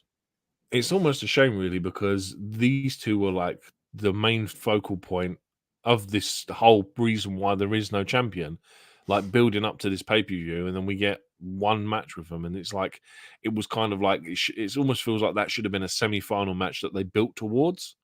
Like Kane and Undertaker had to go through 2 other opponents before they faced each other, and it was kind of like this. It was really throwaway. Yeah, in a way, I kind of agree with you. I mean, it's a good point because they were the reason this title was vacant to begin with, and like you said, that to get into a position where they got 1 round bye, but then had to face each other. Rather, like you could argue that they have the bye, but then they have what's deemed as being the hardest match possible because these guys were meant to be the 2 world champions. You should have said in a way, well, if you were looking at this from a ranking system, let's talk AEW for a minute. You have your ranking 1 versus your ranking 16, and you work your way through, and then obviously your 2 and the 1 are on the opposite end. You mentioned they would meet in the final with so. But for how the story plays throughout the night, for me, I'm kind of glad that this is in the position that it's in, because obviously they needed to have a conclusive win after the pay-per-view the month before. But at the same time, yeah, it's a bit weird that Kane obviously is one of the big reasons why this tournament's even happening, and yet he gets a 7-minute appearance on the pay-per-view not to be seen again. Yeah, it's a throwaway, and it's a shame. It is. Something that I found a bit more interesting was Mankind versus Al Snow. I'm going to be honest with that one from the get. I actually didn't mind this match. Al Snow jumping Mankind at the bell. We see Snow grabbing a chair, uses it on Mankind on the floor. So I'm going to ask the question, why no DQ? Snow actually goes and does a springboard as well to the guardrail from the crowd, and Mankind lands in a punch. He then lifts Snow up and drops him face first onto the chair on the floor. We can see Vince and Co backstage watching, and actually talking about wait till Mankind sees Socko, who's actually been put around head like a headband, and apparently it's what the corporation did, not what Al Snow did. So when Mick does see it, he goes ballistic. He gets Socko off of there and starts punching the mannequin head before he continues. Snow actually lands a powerbomb, or a variation of a powerbomb, not a real powerbomb, but they say powerbomb in commentary, for a 2 count. But Mankind eventually hitting that double underarm hook DDT and follows it with a mandible claw with Socko for the victory. And of course, this match here goes on for only 3 minutes and 55 seconds, which for me means there's actually a lot of detail in that time. I think they made the most of the time they were given. Yeah, I mean, I think from this point on is when these two really start. They start like a catalog of matches, like, because obviously the Hardcore Championship just pops up, and Al Snow and Mankind are just two guys that are constantly in and out of that hardcore scene for like the next couple of months or whatever. And it's like these two, like, they have history anyway, but the chemistry in ring is just amazing. So for the 3 minutes that we got, shockingly, it's probably some of the best 3 minutes you're going to get on this card as well. Yeah, I enjoyed it, and again, it fits the storyline beat as well, because the fact is, corporate, champion, if you will, that they want. Obviously, they probably want to take Mankind away from the Socko environment, really, but they know how to get Mick to go to another level as well. Show that Sock is around head, and then obviously we can see Mankind. It's a bit wacky, it's a bit weird, but I would say that it's a bit of fun as well, and obviously it fits the narrative of what's going on through the time period quite well. Yeah, exactly, and it's like I said, it's they have better matches going forward, but they all just tend to be hardcore matches going forward. But yeah, it's I can appreciate it for what it was. It's just a shame we didn't get more of it, because Al Snow is like one of them guys that's just like, for this time period, he's really like he's not underperformed, but like he's under showcased. Like, he's not shown enough of how good of a wrestler he is, and his whole gimmick is he runs around with a mannequin head. Absolutely. And what would be your star rating in for Mankind versus Al Snow? I'd probably say 2. It's the short time. It's the quality's there, but it's the short time. Yeah, I'll go for 2 as well. But obviously, Dave's give this half a star. I think that's a bit harsh on this one person. I know it's a bit bonkers, this match, but I think it's a bit harsh personally. I'm going to go for the 2-star rating. And Mankind will actually go to take on Stone Cold Steve Austin in the semi-final, which is obviously a very mouth-watering clash between those two. And then the match that you thought was the most mouth-watering on paper was The Rock versus Ken Shamrock. And obviously, a few minutes into this match between these two, the big boss man comes down and starts circling the ring. MVP. Absolutely. Shamrock lands a Hurricane Runner, followed by an arm takedown, which leads to the ankle lock. The Rock does manage to get to the ropes. The Rock, though, would land the Around the World DDT. You sort of slide around the opponent before hitting that DDT. You should get a big pop from the crowd. The boss man comes to the apron. The Rock mocks him and hits a low blow, pretty much punches Shamrock in the groin area, and hits the people's elbow, and he gets a 2 count for his troubles. Though Shamrock counters a rock bottom and lands a belly to belly. Bossman gets on the apron and looks to be throwing the nightstick to Shamrock. However, The Rock, who's in between them, catches it, hits Shamrock with it, and gets the pinfall for the 1, 2, 3. Again, great for storyline beats, especially when you watch this on the second rerun. But what were your thoughts with The Rock and Ken Shamrock? Obviously, these two have great chemistry together. That's some great matches in 1998. Probably not their strongest one, but certainly for me, I thought this was a decent encounter. Probably the strongest of the night to this point. Yeah, I mean, the fact that Rock manages to catch that nightstick at the end of the match as well, because Bossman doesn't throw it too well, but Rock's like, you can tell he used to be in the NFL with the catch. But yeah, like I said, it's just a shame we didn't get more time with it. This was like it could have been probably match of the night if it was given more time to breathe. But again, it's more about the story with this show, and it was good for what we got. Absolutely. It's the fourth longest match on the show, though, 8 minutes and 20 seconds. But again, The Rock does advance then, and he'll be taking on The Undertaker in the semi-finals. In fact, for those that want to see those graphics, before we do, we'll just give our star rating. It'll be a star rating for The Rock and Ken Shamrock. 2.25. I think like it was good, but I would have just preferred more. For me, 2.5, I think, is what I'm going to give for it. And it actually shares the sentiment with Dave as well. I did think this one was not too bad. Quite enjoyed it. But here is the graphic then for what we will see in the semi-finals. As I said there, The Undertaker versus The Rock and Mankind versus Stone Cold Steve Austin. And give you a bit of a spoiler, one of these might be a match of the night. The other one is not. You can make your own minds up in the chat now what you think that would be. But in the meantime, we get a break from the Deadly Games tournament because, well, there are other matches on this show. In fact, we have a comment that's coming in very quickly, just so we'll bring that up there for us now. Did Paul Bear not manage LA Knight earlier in his career as Shawn Riker? Yes, he did. He did. They do have a lot of, there's a lot of photos and a lot of video footage gone around on social media of those two. Paul Bear was the manager for LA Knight at an early point in his career. Speaking of Paul Bear, good time to mention as well. Michael Cole was with Paul Bear backstage, and only the only rock that Taker likes is granite, is how we described this here. And it says that's the granite he writes names of his victims on. Undertaker will leave as the champion, was the quick promo from Paul Bear. And we get to move on in the meantime. It's cheesy as you like, isn't it? It's bad. It is. But we get to move on to the WWF Women's Championship. Jacqueline with Marc Mero versus Sable. Obviously, we've done SummerSlam where Sable obviously got a revenge on Mero and obviously picked up a victory in that match with Jacqueline. Jacqueline now the Women's Champion at this point.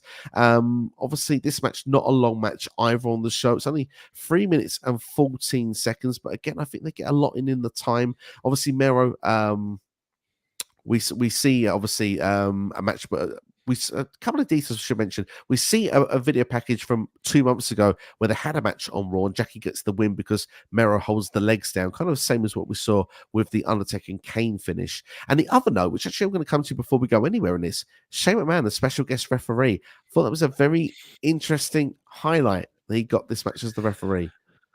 I don't think it was the fact he was a special guest referee, because he obviously just was a referee when he first started out in WWE. So, yeah, but the obviously commentary make a key point of saying that Shane McMahon is the referee for this match, and it's kind of Shane McMahon is Vince McMahon's son, and it's like, well, that's obvious. But yeah, like I sat there as soon as I see him pop up, and I was like, oh, he obviously has some point to play in this show going down the line, I can imagine. Absolutely, yeah. You knew immediately, but for me, I just thought we have to mention it because, like, I just thought it's good timing as well in the show to do so and to use it in a match that's not involved in the Deadly Games tournament at all at this point. It just keeps him neutral. It keeps him face. It's a little small beat, but actually, I think it plays a key part as the rest of the show goes on. I quite like it. But as I said, we go into the actual match itself. There, Mero actually distracts Sable at the start of the match to be attacked from behind by Jackie. Sable quickly gets back on top. Looks to be getting the win, landing a TKO on Jackie, which of course is Marc Mero's finishing move, but Mero pulls Sable for the pinfall. Sable hits a Sable bomb to Mero on the floor. Jackie then attacks Sable from behind, chokes her on the ring rope inside the ring. Sable, though, counters Jackie's tornado DDT, lands a Sable bomb, and becomes the new WWF Women's Champion. A lot of story beats. I thought this was okay for what it was. It's very appropriate for its time with women's wrestling in WWE. It's probably the best what you could have got back then. Absolutely. For me, obviously, I think I've always been a fan of her work in ring. Obviously, going to watch her work in WCW when she's there in '97. She's destroying the men, and she looks pretty impressive doing it. So, I mean, I always feel that Jackie was underutilized in WWE. Do you feel Jackie was underutilized? Do you reckon she was showcased well enough back in the day? I don't think any of the women were showcased well enough, unless like they were willing to get certain parts of their anatomy out. Yeah, Jackie was like probably one of the best women's wrestlers on the roster at that point. It's there's not that many that were better than her. Like Sable is obviously not the greatest in-ring wrestler, but I think Sable has a really good show in this match. But yeah, like Jackie in WCW is probably better watching than Jackie in WWE.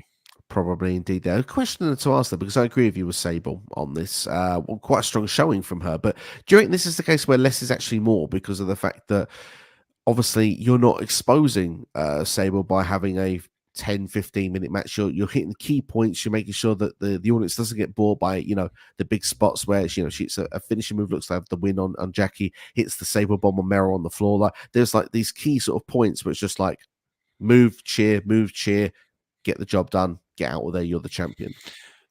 Yeah, I mean, if you look at women's wrestling nowadays, it's kind of like, well, we expect 4 power bombs at least before we even attempt a pinfall. So, do you know what I mean? For 98, and you even just getting one woman doing a power bomb, I think is pretty impressive itself for the time period. So, yeah, you can, like I said, you can respect it for what it was. It's very appropriate for its time period. Absolutely. And Wrestling Club says now the women's division is now night and day. It's a very different place to where it was then. What will be your star rating for Jackie and Sable? I'll be fair and say 2. I think, like I said, it is what it is for the time period. I will agree, 2-star as well. I'm going to go a bit more. I'm going to go 2.25, mainly because of the fact, like I said, I was entertained.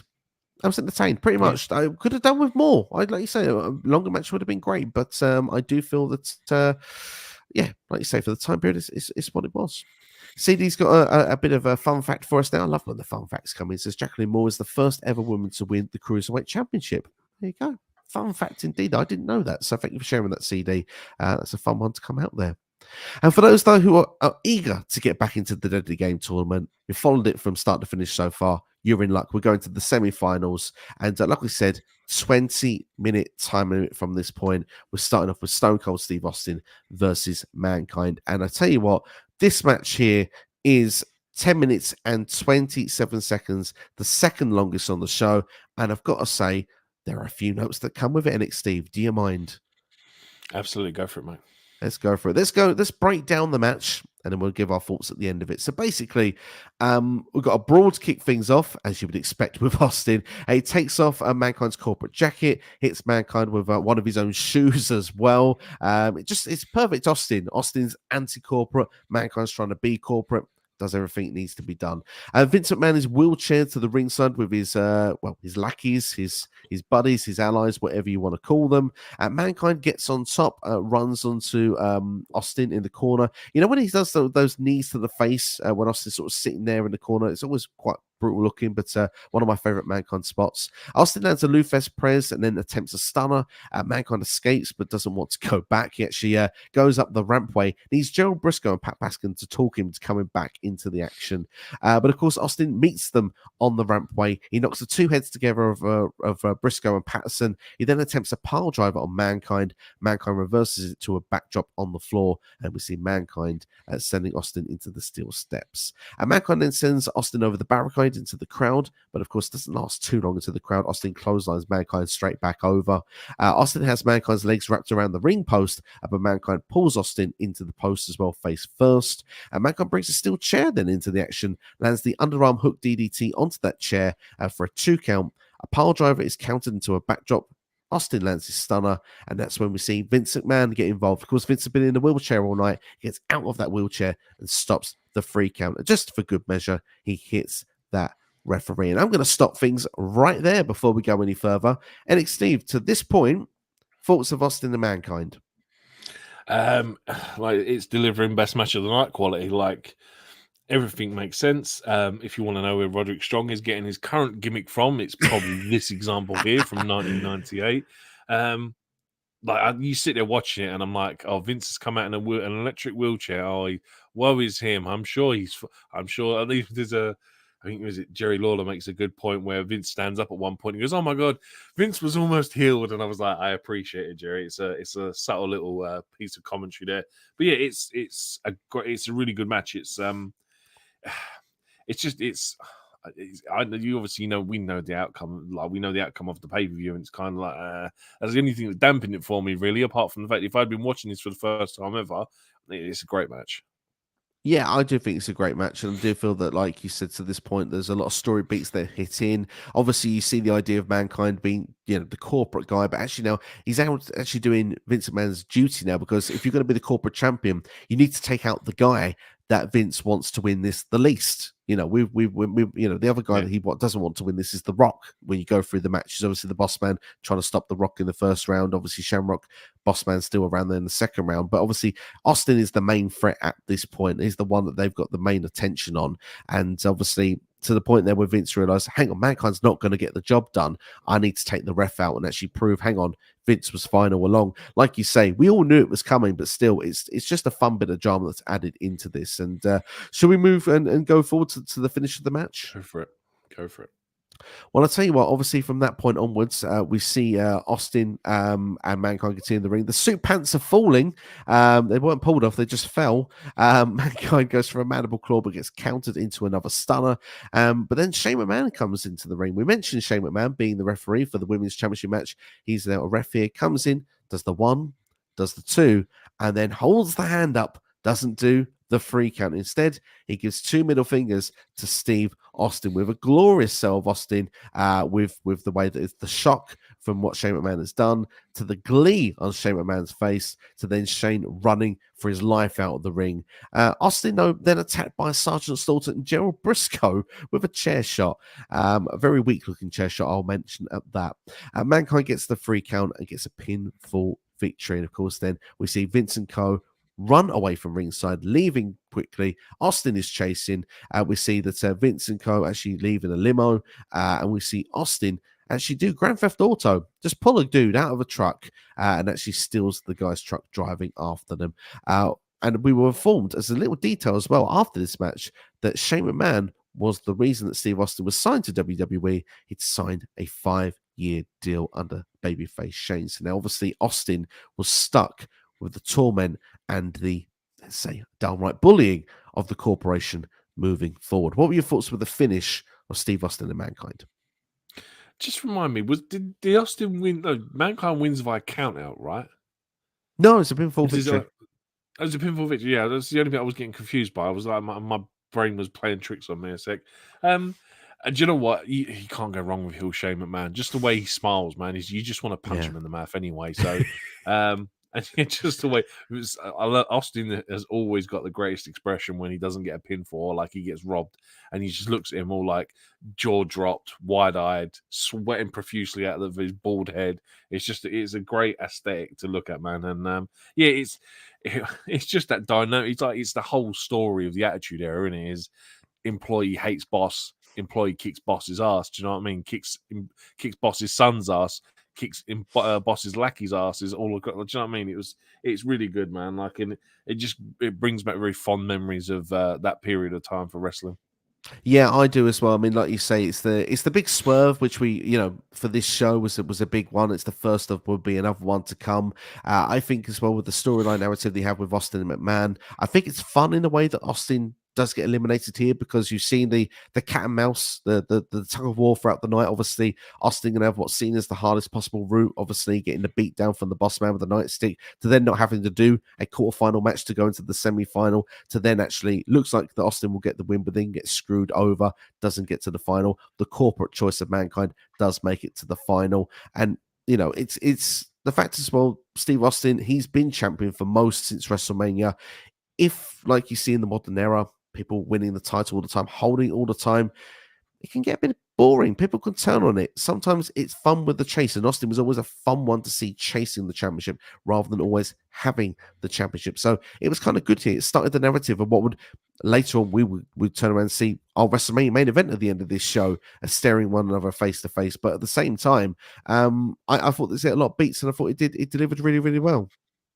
I mean, it really peaks here because you sit like if you imagine you're in the crowd and you sit there and realize that, right, we are actually genuinely going to get a new WWF champion at this point, and it's like the way that they're both Mankind and the winner of the next match is portrayed to us.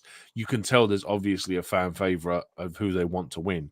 So like it's really exciting. Like I said, if you take that time period out of it, and like it's at that point, the present day pay-per-view, it's really good TV to watch for that story point.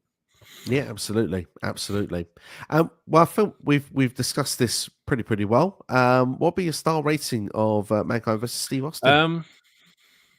I mean, it's probably one of the best shows, if not the best. Sorry, one of the best matches or the best match of the night. I'm going to say 3 3/4. I like it. I'm going 3.5. I'm going to go for a solid 3.5. I like you say. I want to give it the praise and the areas what I like the match. The story beats but the match quality is good as well. These two have had great matches in the past. One match I hope we get to cover at one point on this channel is Over the Edge 98, Austin versus Dude Love. They have an incredible match, those two, for about 40 minutes it goes on for.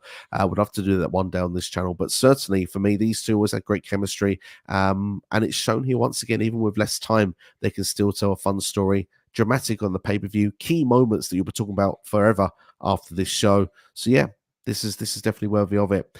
Dave Meltzer gives this a 3-star rating. I think as well as the other thing is like the next sort of 6 months of WWE storytelling is all starts at this very point on this pay-per-view. Absolutely, 100%. There, you bang on the money with that there. And CD got a couple of comments in for us. Says, if we don't believe me, look it up. She was. I just didn't know Jacqueline was a cruiserweight champion, but I do believe you. I also know Hornswoggle was a cruiserweight champion at one point as well. Roderick Strong's gimmick is funny. It's really funny. I'm loving Roddy's work at the minute. Adam, it's brilliant. Really is brilliant. Steve. Well, I'd say we'll move on in the meantime. We've got The Rock versus The Undertaker. And I did tell you one of the matches would be good. I said to you one of them wouldn't be. This is the one for me that is not very good, because I'm just basically going to just say as it is. There was a lot of striking in this match, not a lot of wrestling. Would I be right or would I be right? Yeah, that and the fact that I've had to listen to the Undertaker's entrance music again, and it's so. Do you know what? This iteration of his music is genuinely the worst one, because it's like, oh, it's so painful to listen to, and yeah, it's like I sat there and watched it, and I was like, I swear these two have good matches, right? Like I'm not being stupid, and like they have had good matches between them, and it was like, I don't know if it's kind of like first time ever or like first time on card, I don't know, but it was just a really sort of, oh, I hit you, you hit me, I hit you, you hit me kind of thing. I guess in a way, if you want to really go into storyline narrative, this is me trying to really dig deep here to try and find a story for everybody. Positive, yeah. I'm trying to find a positive, yeah. If you're in what would be your third match of the night for The Rock, which you would be, obviously Undertaker's in his second, but if you've taken on Kane, which is meant to be, in quotes, the hardest one to get to the next phase, both guys would start be tiring at this point. Maybe they haven't got the energy to start throwing one another around the ring. Maybe it's more cautious. Maybe striking is the best of what they've got left. But for me, it just, for a match that went on for about 8.5 minutes, it's a lot of striking and not a lot of moves. But thankfully, we do get a move at one point, and that's when The Rock hits a Samoan drop. And that's when this match actually goes into, well, towards its finish, but also where it matters. Because the Big Boss Man is back out again for a Rock match. MVP. The third match. He is an MVP, absolutely. The Rock again because of the Boss Man. Well, I think it's Paul Bear's fault this time with the referee and distracted. The Rock lands another low blow, actually punching the groin area of the Undertaker.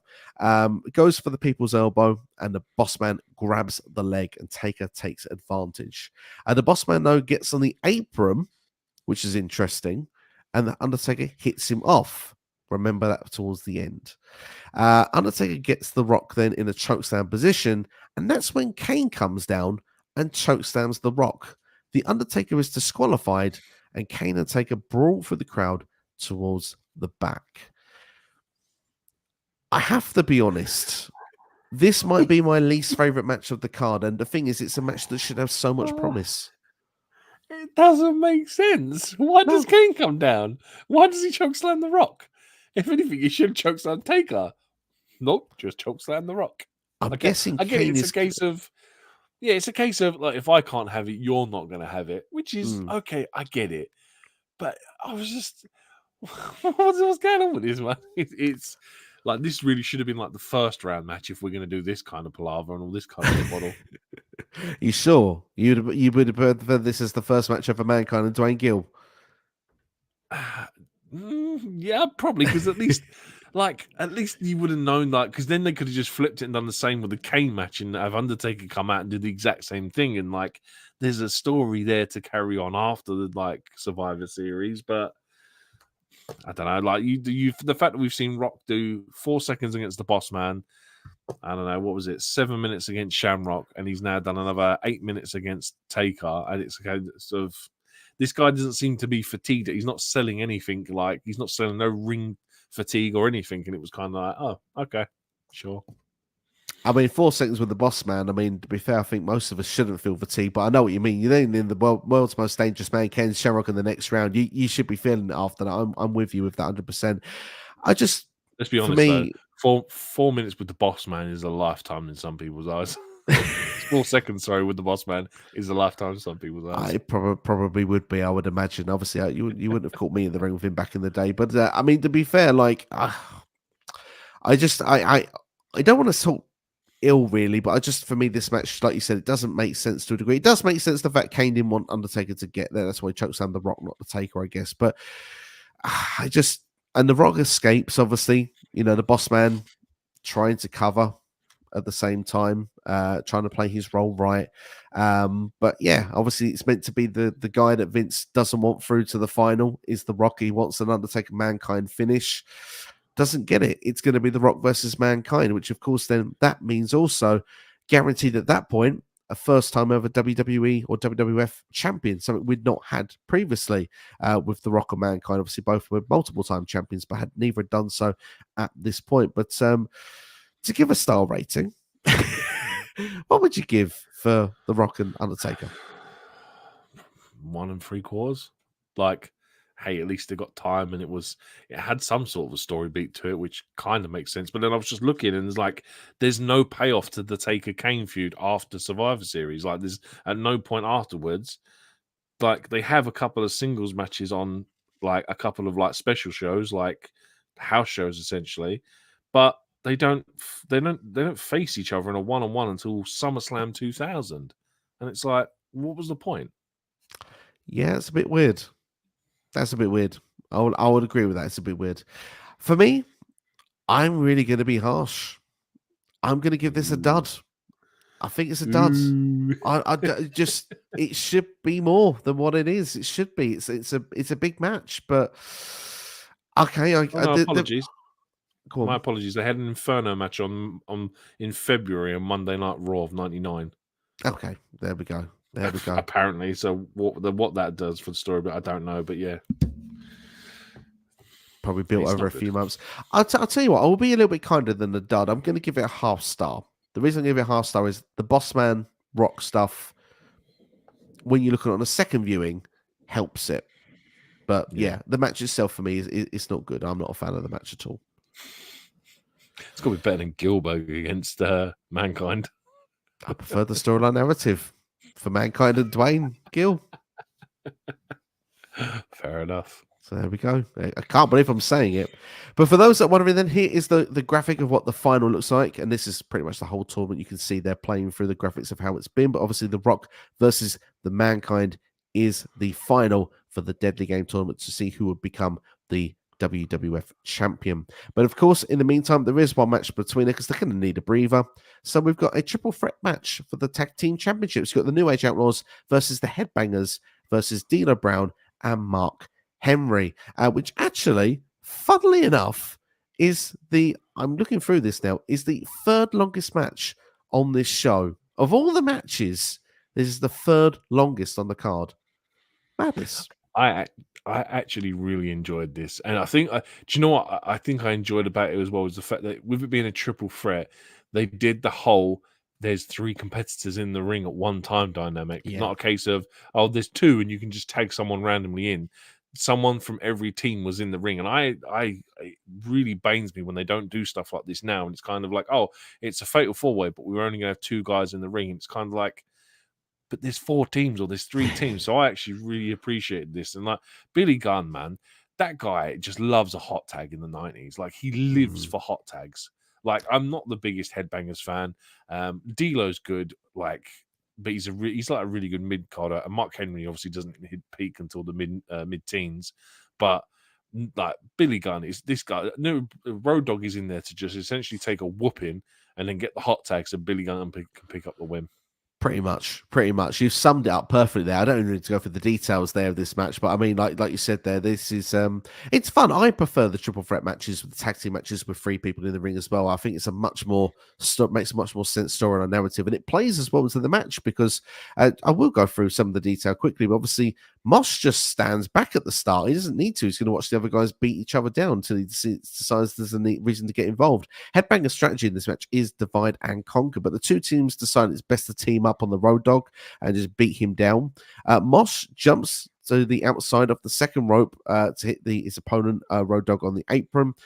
Thrasher has a high 10 going on, which Mosh just completely blanks, which for me I thought was hilarious. Thought was worth a mention on its own. Dino lands a hurricane off the second rope as well, and Dino offers to do a headbangers offense as well, where he holds Road Dogg on the top rope. Mosh then was supposed to come running off the ring apron, jump over Dino, and then land onto Road Dogg's back. But instead, Mosh decides to kick Dino from behind with a low blow straight into the groin area. Like you mentioned there, Billy Gunn gets into a hot tag, goes after everyone, but falls victim of the Sky High, and the ref, for some reason, doesn't make the count for ages. Did you notice that little detail? Like the ref gets down and he's looking at him and he's like, and Dino's like, you're supposed to count this. This is the point where you count. And the ref's like, oh yeah, 1, 2. And it's like, hang on a minute, he surely would have been like a 7 at this point before the refs actually started counting. It must have been there must have been a continuation of that rivalry afterwards, just based on the way that finished alone. But I completely agree. It's a bit of a slight downfall for the rest of the match. But Billy Gunn hits the famous Sarah Mosh. The count is broken up because Mark Henry goes for a splash. Billy moves out of the way, but Mosh doesn't. And then Billy lands the power driver Mosh when Mark Henry is taken out of the ring. And like you mentioned there, the Age Outlaws retained those tag team championships. So yeah, there was a beatdown on Heat as well, where we saw New Age Outlaws attacked by the Headbangers and all the 3 teams got at it. But all in all, like you said, you enjoyed some tag team wrestling, you enjoyed this match. What was your star rating? I'll give it a 3. Like I said, I think everything in ring, it was entertaining. Everyone got their bit in. Billy Gunn obviously lives for a hot tag. Right winners, from my opinion. Yeah, and like I said, it's just a good tag team match. I'm going to go with a 3. I agree. I liked it. I'm going to go for 2.5. For me, it was a fun time. I enjoyed it. Like you say, it's a, as a storyline narrative, what you want to do with Triple Threat, there's a lot of the boxes there that you can tick to do, and they did them in this match. But the thing is like they made it work perfectly with how they did it. It was a perfectly serviceable Triple Threat match. I tell you what, I give WWE props for the 90s because they definitely knew how to get you to watch Sunday Night Heat, because no one ever watched Sunday Night Heat. But if there was a pay-per-view on, you always watch Sunday Night Heat before the pay-per-view because there was something always happened in that show. Absolutely every single time there. This match was on for 10 minutes and 10 seconds, and Dave Meltzer, wait for it, gave this 1 star. Oh, go away, Dave. Tell you what, I think he needs to go back and watch some of these ones that he's judged so harshly, because it's like, it's not a bad match. It's a good match. What's wrong with it? Apart from the dodgy ref count, it's a fight. It's a good tag team match. It's the reason that I didn't give it a 3-star was the ref bit there. But apart from that, yeah, it's a good match. It's a good time. We recommend we go and watch this one. So it takes us then to the final of the Deadly Game tournament, The Rock versus Mankind. Obviously, this we just see before the match starts, by the way. It's a final 1 fall to the finish, no time limit. We see backstage Vince McMahon, Shane McMahon actually still in the arena. They're still there. They must have swerved Austin somehow. And they're talking to the boss man. And the boss man is done for the night. The McMahons say they want to handle this main event. And Shane asks that if the boss man sees Austin out there, to make sure to give him the middle finger. What did you think of this backstage stuff here with Vince, Shane, and the boss man? The fact the boss man has been involved in every Rock match, but yet it's not needed for this last one.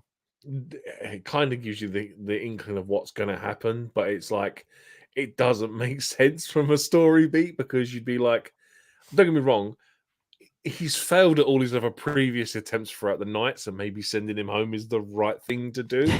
But yeah, it is kind of strange, but like I said, it all plays out in the end.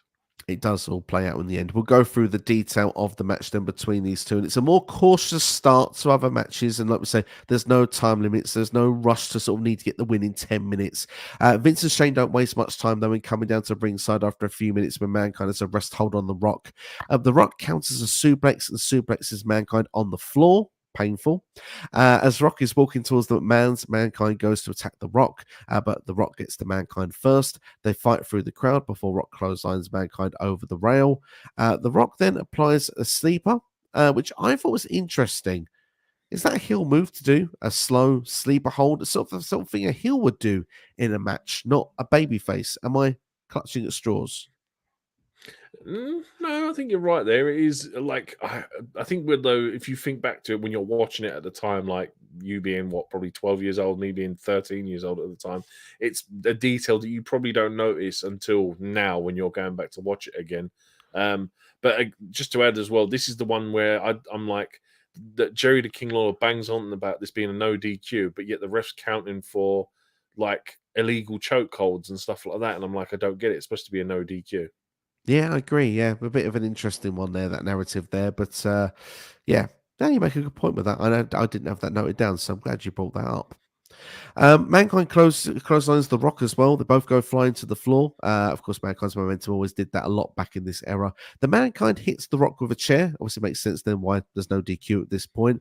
Mankind then gets the stairs, and The Rock hits the stairs into Mankind, and then continues to repeatedly hit those stairs into Mankind multiple times. We then see a vicious chair shot from The Rock to Mankind over his head. And what were your thoughts with this stuff on the floor? I thought this was fun. It was all good up until obviously the one headshot. I can respect the fact that it was only one headshot. I think if it had been more, I probably would have been a bit more cringed and turned off by it. But it was good. Like the whole pinning him with the stairs it's a really old trick now that we see quite a lot in matches when people use stairs. But to see it back then, it was really cool. And then the way that The Rock just wails into him with a steel chair it's a good aesthetic, and it's a good way to look at it. Absolutely. Like you say, the chair shot's what we know now. It's brutal. That's the one bit that's not. I'm more referring to the steel chair bit. Like you say, the visual of it looks pretty cool. But if you wince at more than one chair shot, then peeps, don't vote for Royal Rumble 1999 when we get to our Rumble one next month. But yeah, just a heads up. But we'll go back to more details of the match in the meantime. Obviously, we see then obviously that Rock's punching Mankind in the corner, throws his arms though towards the ref. Again, I have to ask, is that a heel move? The fact that the Rock's kind of threatening the referee when the Rock is being broken apart in the corner here, or was that just sort of something you'd see in the Attitude Era? If you think about it, like, I mean, maybe because obviously the Rock is fresh out of being out of the Nation of Domination, and he kind of did a lot of that when he was in the Nation. It was kind of like maybe you can take it with a pinch of salt. But even like going back to the chair shots, like chair shots from a baby face isn't really a common thing. So like hitting someone around the head with a chair, not a baby face move. Even just like when he's pinned by the stairs and he's wailing on him, not a baby face move. So there is beats that really, if you were more clued up, you should be picking up on it by now.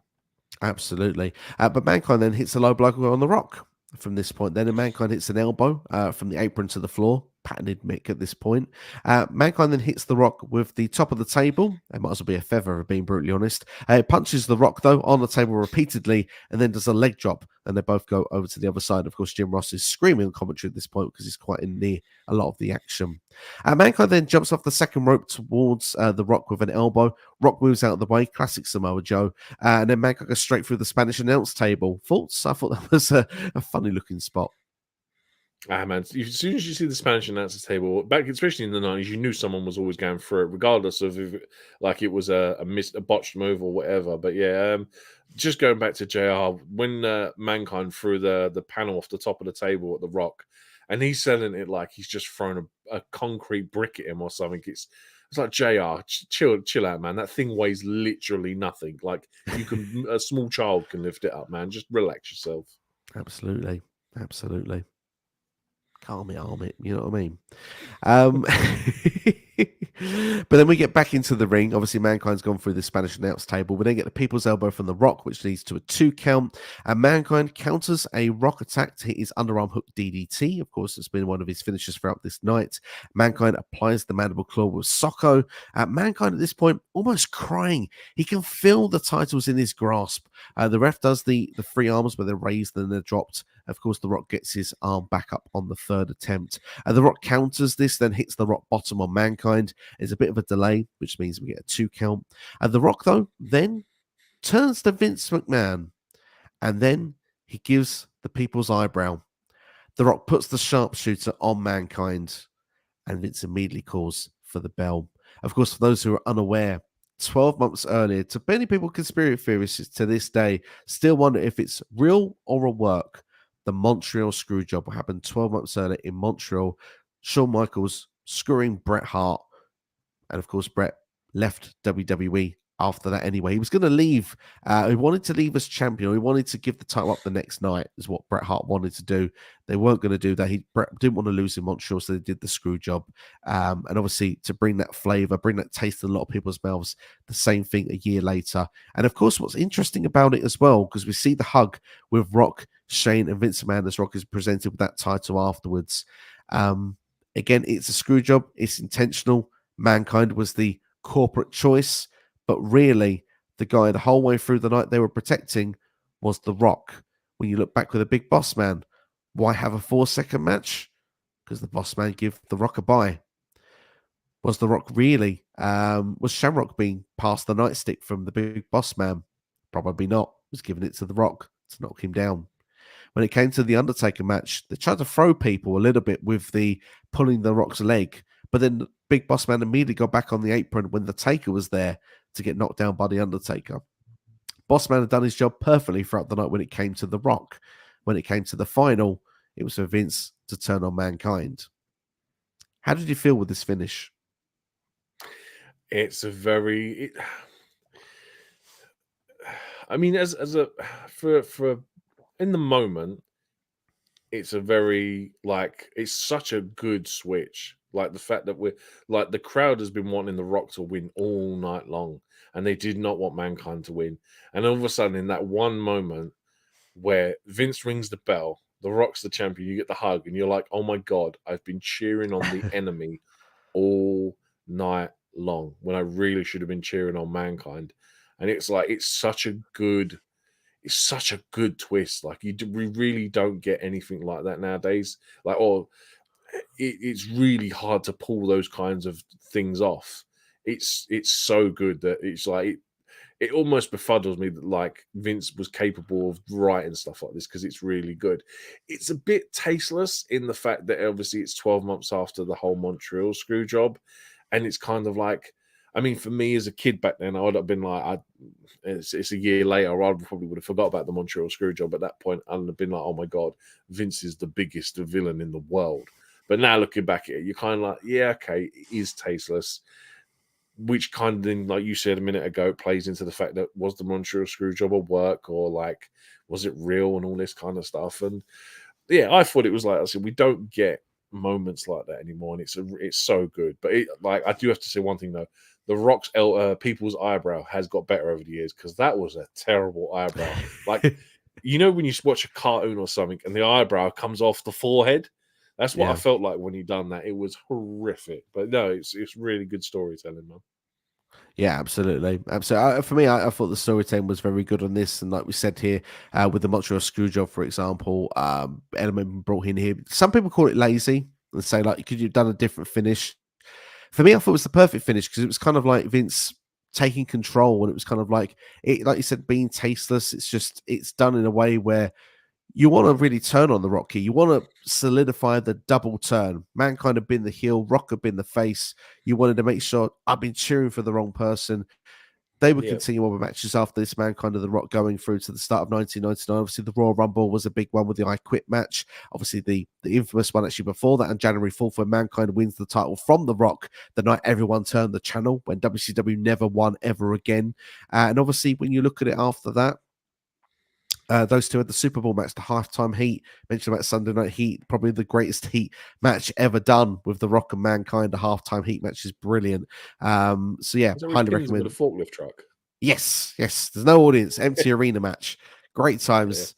The Rock just talking smack the whole way through it, picking up the phone in the background. This is for you, and just smacking Mankind with the phone. It's just, yeah, good times. Just good times. If you haven't seen it, go and check it out. It's fun.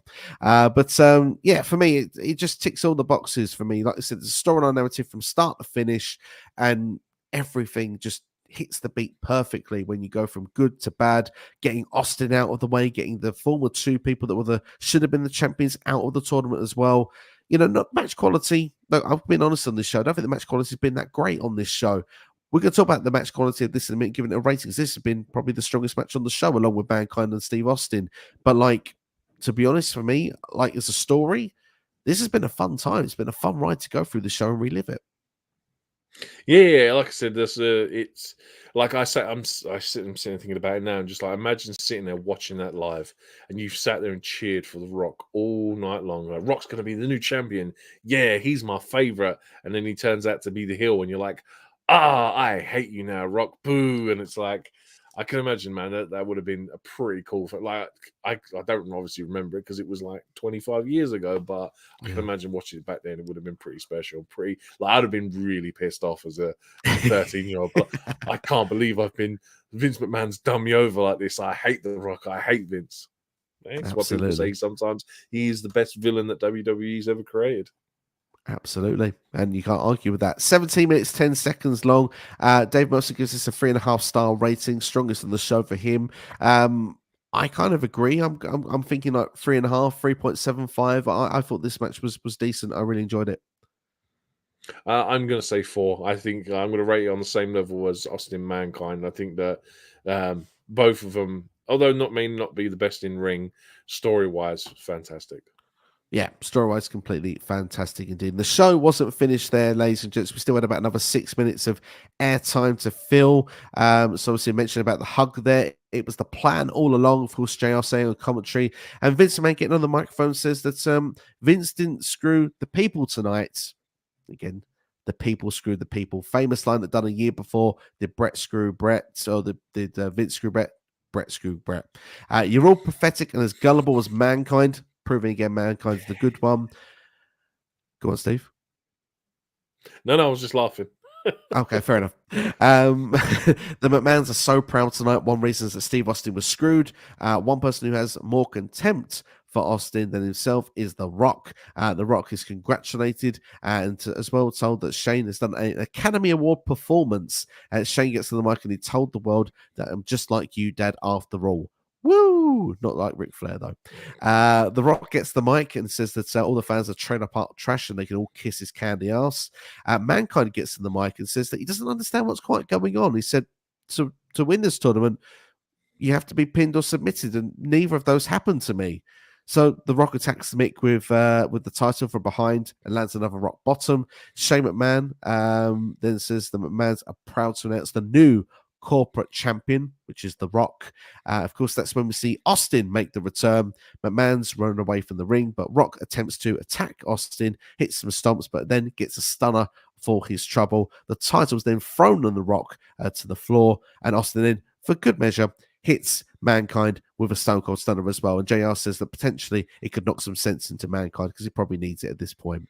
Austin then puts the boots to The Rock on the outside before Austin leaves the arena, and that is how Survivor Series goes off the air. Austin and The Rock, eye to eye, bit of a confrontation. It is the first signs of your WrestleMania 15 main event. Yeah, it's like, this is what I mean. This sets off the next 6 months, and you think of all the matches that happen between now and then, and all the story beats and what we build to, and it's like, my God, long-term story back then was really good, wasn't it? It was. For me, I'm a real big fan of this time period of the storytelling, like we mentioned there, with going through Survivor Series to go on there with the Rock and Mankind series of matches. There's some great matches throughout after this. Obviously, the Royal Rumble one, probably would feel uncomfortable watching it now, if I'm being brutally honest. But back then we didn't know as much, so I would say that probably would have felt different then. Is that the one where he falls off the side and lands on all the electrical boxes and all the lights temporarily go out in the arena?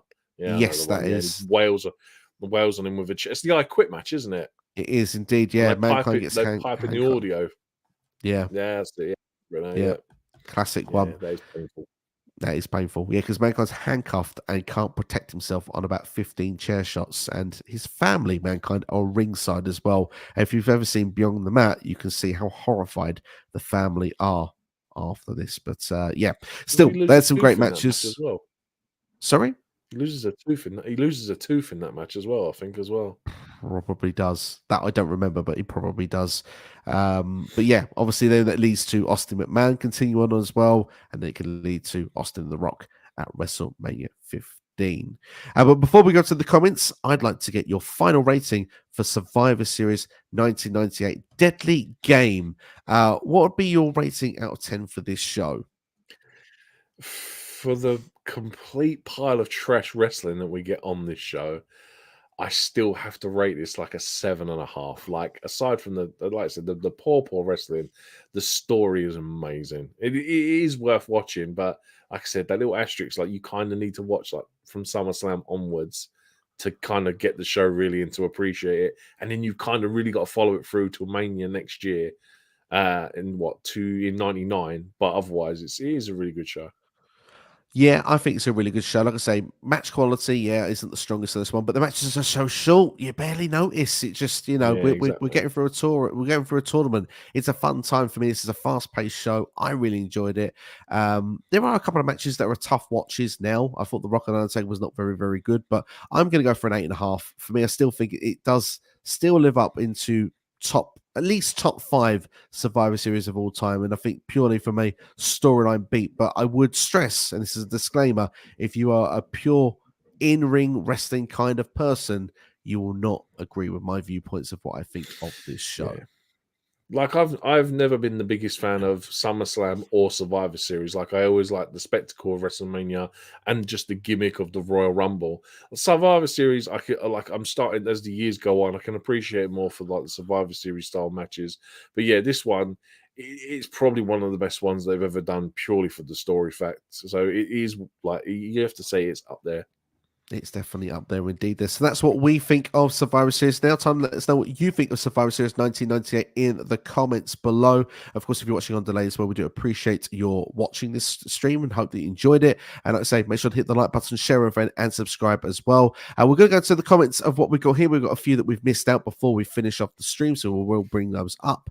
And also, we'll just say very, very quickly that for December, the next month, we will be doing another retro review before Christmas, and it is going to be a December pay-per-view theme. So if the pay-per-views happen in December, it will be available for you to vote. We will pick 4 of them out, and you will vote, and whichever one comes along, we will be reviewing. So that's going to be for December. But before we do, I just want to say a big thank you to NXT for being a part of this video and being a part of this retro review for Survivor Series, the 25-year anniversary of the Deadly Game. Dude, always a pleasure, man. Like I said, I always enjoy going back and watching this old stuff because it's not very often I get to do it. So cheers for having me on again. Anytime indeed, there. Anytime indeed. Let's go into the questions then in the comments below, or opinions. Wrestling Archives actually says that WCW's roster was stronger than WWF at this point. Would you agree with that or disagree? I think it's 50 of one and half of another. Like, some wrestlers are good. Like there's a lot of good wrestlers on both shows that are probably underutilized that could do better things. And there's probably a few guys at the top of the card on both shows that really shouldn't be there anymore. I think when you look at this time period, obviously we've just covered the Ultimate Warrior versus Hollywood Hulk Hogan. Obviously, when you look at name value, yeah, that's, you know, WCW should have easily won the Monday Night War, but WCW didn't manage that roster well enough. But when you look the cruiserweights, obviously going through that period, the likes of you know, Jericho, Hoovy, Rey Mysterio. When you look at then the likes of the, you know, the Benoits, the Malenkos of this world. Benoit, Malenko, yeah, exactly, man. Perry Saturn, Raven, hell of a roster. But WWF or WWE, whatever you want to call them, at this time period, knew how to manage that roster. And they had built the stars of tomorrow, the stars of what were today and tomorrow at that point, where WCW had the old guard, if you will. Yes, they had Goldberg and DDP, but then they had all the people that had been in World Wrestling Federation previously, the Savages, the Hogans, and it just depends what side of the coin you were at that point. But I think it's an interesting topic of debate there, so I do kind of like that. We mentioned Roderick Strong's gimmick earlier on. CD does say that glad AEW is starting to give wrestlers gimmicks. Roderick Strong and Tony Storm are doing some of their best work. Have to agree. Ken asks, did we ever watch WWE Superstars on Sky One? I have to say yes, I did. Oh yeah, back in the day, yeah. It was always a good time there. How do we think that Roman Reigns would have done in the Attitude Era? I think he would have been just fine. Yeah, like he's a Vince guy. Do you know what I mean? He's jacked. He'd have been absolutely fine. Plus, he's Samoan, man. Like he would have been absolutely fine. He'd have been a top guy. Whether he'd be longest reigning champion, he'd been Rock. He'd been a Rock. Yeah, pretty much in that sort of level. Yeah. That's where, I think on the heel side eventually, like they've got him now, would be doing his best work. I think Russo would have turned Reigns heel a lot sooner, put it that way. But I think that Reigns would have done just fine. Ken wanted to see Roman Reigns versus Luther Reigns to see who the best Reigns is, and saying that she reckons Luther Reigns is better than Roman. Guys, you're drunk, and I think that's then where we should finish the video. But thank you all for being involved in this. Go on. Just before we go, I saw this interesting thing today, and I think it's quite apropos because we're doing a retro review.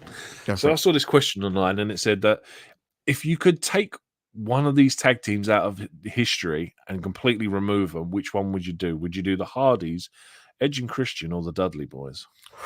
Ouch, that's painful. That is painful. You must have surely thought of your answer. I struggled, and I eventually turned around and went with the Dudley Boys. Just for the fact that I think Edge and Christian and the Hardys revolutionized the ladder match more because they were more susceptible to doing the daring stuff. And I think if you take the Dudleys out, they'd still have a killer match. Whereas I think if you replace either of those two teams with the Dudleys, it's not as good. And it was hard to come by, but that's what I said. And like, don't get me wrong, I love the Dudleys. They're like one of the record tag team reign holders. So it was just the ultimate choice I had to go with, unfortunately. It's a real ultimate choice you have to make. For me, I don't know where to go with this, but I'm going to say Edge and Christian. And my reasoning for it is I know when I go back and look in the history, I think of Edge and Christian more as single stars when I look back at their career before I think of their tag team run.